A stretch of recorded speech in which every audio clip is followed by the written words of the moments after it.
Everybody asking how we doing, say we good. Don't need no one to tell me how to live just like they would. It ain't their business, but they in it, I don't know why. Revolved around my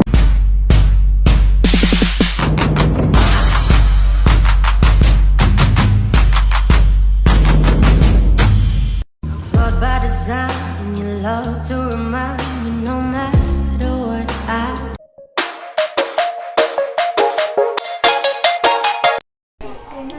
Hi everyone, let me introduce a little bit about myself.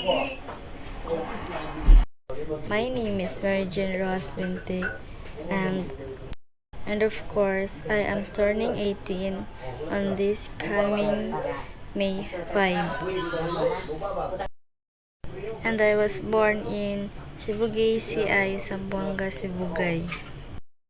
I am current school in Bulawan National High School. I am grade 11 YUM student.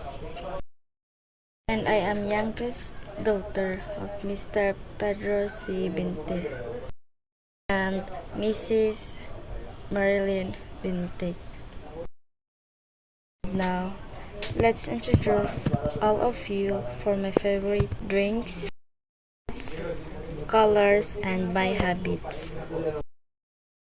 And now, first of all, my favorite drinks.